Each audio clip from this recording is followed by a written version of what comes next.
আজ ফের সকলকে চমকে দিল রাশিয়া। রাশিয়ার পক্ষ থেকে সরাসরি এবার ভারতকে আরো এক অত্যন্ত গুরুত্বপূর্ণ অফার দেওয়া হলো। একদিকে যখন পাকিস্তানের সঙ্গে ডোনাল্ড ট্রাম্পের সম্পর্ক বাড়ছে, ঠিক সেখানে দাঁড়িয়ে রাশিয়া সরাসরি ভারতকে এক অভিনব অস্ত্র চুক্তির অফার দিল, যা বর্তমান সময় অত্যন্ত গুরুত্বপূর্ণ। পাশাপাশি রাশিয়ার পক্ষ থেকে আজ অফিসিয়ালি ঘোষণা করে দেওয়া হয়েছে যে ডিসেম্বরেই ভারতে আসছেন রাশিয়ার প্রেসিডেন্ট পুতিন, এবং সম্ভবত 1 সেপ্টেম্বর চীনে ভারতের প্রধানমন্ত্রী নরেন্দ্র মোদী ও রাশিয়ার প্রেসিডেন্ট পুতিনের মধ্যে প্রথম বহুদিন পর দ্বিপাক্ষিক বৈঠক হতে চলেছে। অর্থাৎ ডোনাল্ড ট্রাম্পের যাবতীয় কারিকুরি শেষ। ডোনাল্ড ট্রাম্প বুঝে গেলেন যে এই ভারতকে অন্তত পায়ের তলায় দাবিয়ে রাখা যাবে না। ভারত শুধুমাত্র রাশিয়ার বন্ধু নয়, রাশিয়ার সঙ্গে একাধিক অ্যাগ্রেসিভ স্টেপ নিয়ে ডোনাল্ড ট্রাম্পের যাবতীয় পলিসি সম্পূর্ণ লণ্ডভণ্ড করে দিল ভারত। আজকে এটা অন্তত স্পষ্ট হয়ে গেল। পাশাপাশি প্রধানমন্ত্রী নরেন্দ্র মোদী জাপানে গিয়ে যে কথাগুলো বললেন, আমার মনে হয় এর থেকে বড় ধামাকাদার কথাবার্তা প্রধানমন্ত্রী নরেন্দ্র মোদী সাম্প্রতিক সময় বলেছেন বলে। তিনি সরাসরি বললেন, গোটা বিশ্বের অর্থনৈতিক স্থিরতা একসঙ্গে বজায় রাখতে পারে ভারত ও চীন। অর্থাৎ ডোনাল্ড ট্রাম্পকে পাত্তাই দিতে চাইছে না ভারত, এটা অন্তত স্পষ্ট করে দিলেন ভারতবর্ষের প্রধানমন্ত্রী।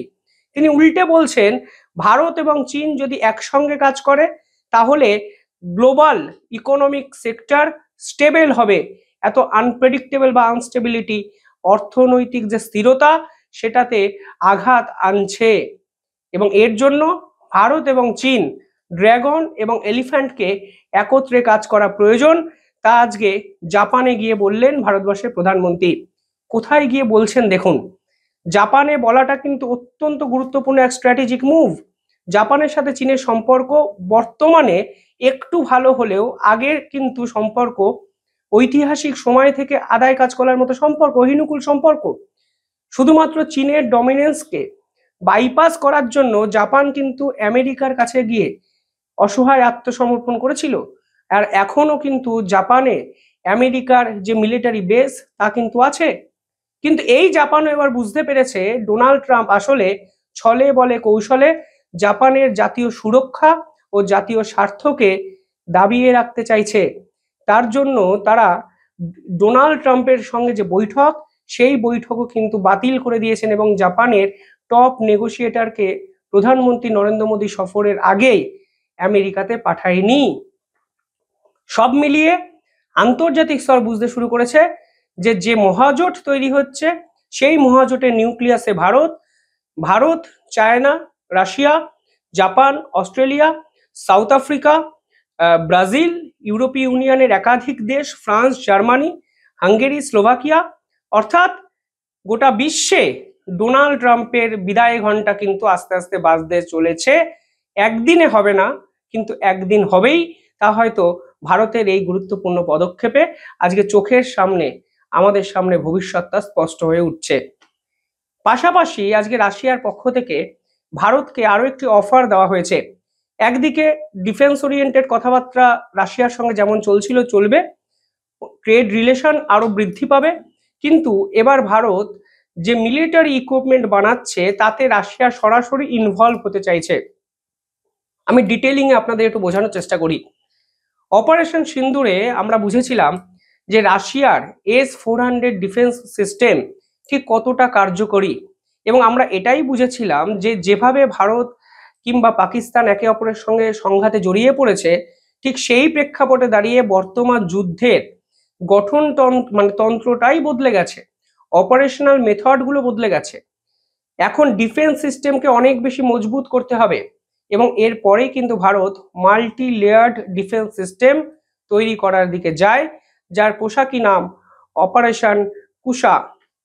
আর আজকে রাশিয়ার পক্ষ থেকে বলা হয়েছে এই অপারেশন কুশা বা প্রজেক্ট কুশাতে রাশিয়া সরাসরি ইনভলভ হতে চায়। প্রজেক্ট কুশাতে ভারত কি করছে?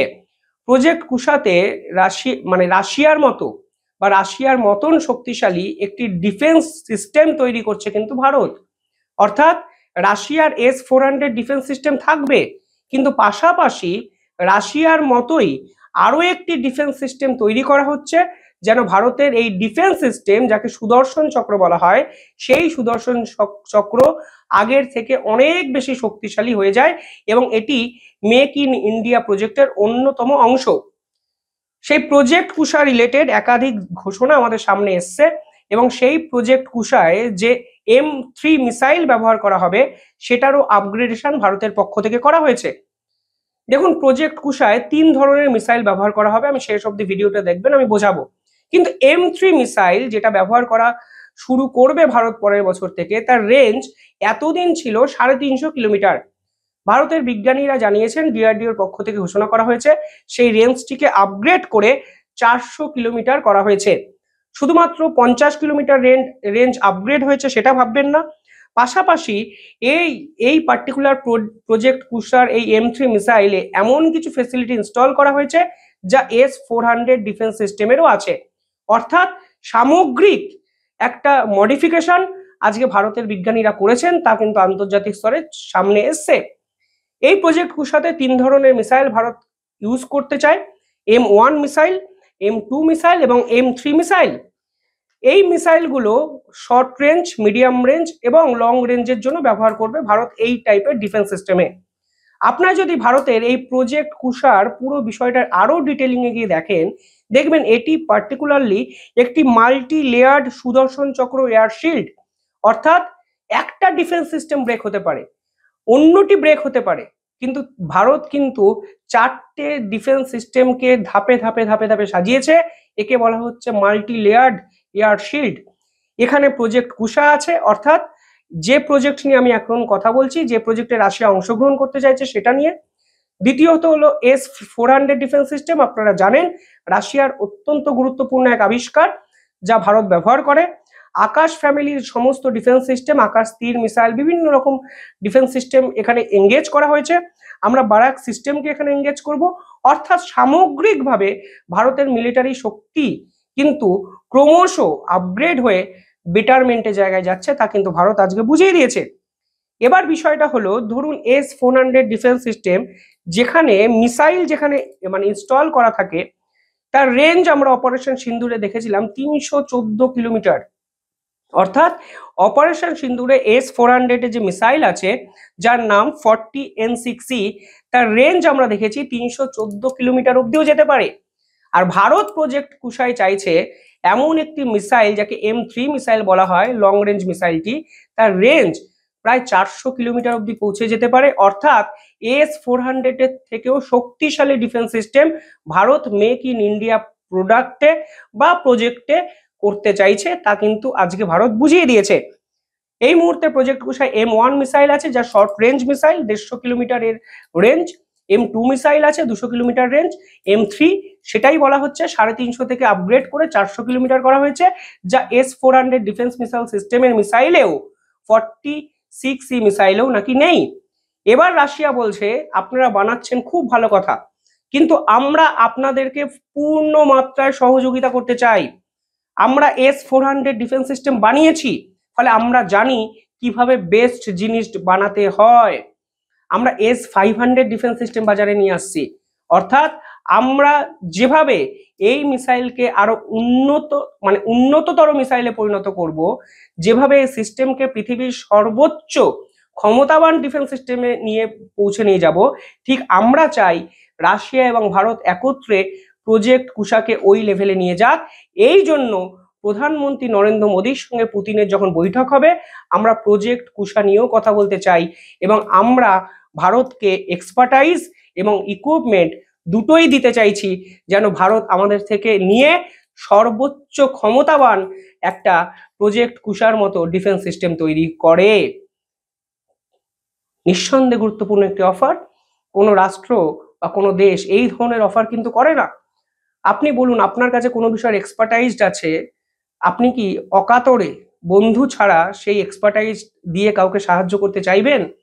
আপনার কাছে কোনো একটি লুকানো ইকুইপমেন্টস আছে, আপনি জানেন এটি পৃথিবীর সব থেকে শক্তিশালী একটি ইকুইপমেন্ট, আপনি কি সেই ইকুইপমেন্ট বা অস্ত্রটি দিয়ে আপনার কোনো অচেনা ব্যক্তিকে সাহায্য করতে চাইবেন? চাইবেন না। কিন্তু রাশিয়া আজকে বলেছে নির্দ্বিধায় ভারত আমাদের এক্সপার্টাইজড এবং ইকুইপমেন্ট দুয়েরই ব্যবহার করতে পারে, এবং 2026-এ যখন প্রথমবারের জন্য টেস্টিং হবে M3 মিসাইল, সেই মিসাইলে রাশিয়া ভারতের সঙ্গে একযোগে ধামাকাধার কিছু একটা তৈরি করে আন্তর্জাতিক স্তরকে দেখিয়ে দেবে। অর্থাৎ ভারতের সঙ্গে রাশিয়ার সম্পর্ক আরো ভালো জায়গায় যাবে। ডিফেন্স ইন্টিগ্রেশন নিয়ে আমাদের চুক্তি কমপ্লিট হয়ে গেছে বিভিন্ন ক্ষেত্রে। আমরা এনার্জি কোলাবোরেশন করেছি রাশিয়ার সঙ্গে, ট্রেড এক্সপেনশনও করছি, যা 2030-এর মধ্যে $100 বিলিয়ন পৌঁছে যাবে। অর্থাৎ এই ধরনের প্রজেক্ট কুশাতে যদি রাশিয়া এবং ভারত একত্রে কাজ করে, তাহলে আমরা এই পৃথিবীর সব থেকে শক্তিশালী air defence multi layered shield তৈরি করতে পারবো, তা আজকে রাশিয়ার পক্ষ থেকে জানানো হয়েছে। এবং প্রধানমন্ত্রীর সঙ্গে পুতিনের এই বৈঠকে সম্ভবত এই পুরো বিষয়টি ফাইনালাইজড জায়গাতেও চলে যেতে পারে।